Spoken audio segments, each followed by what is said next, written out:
locked in as animals.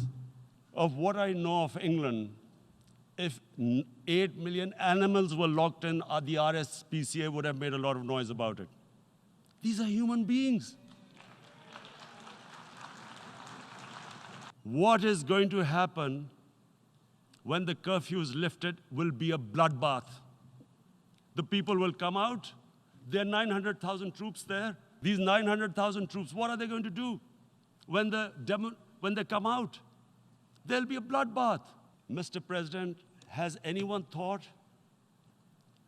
that what happens when there is a bloodbath? And we will fight. And when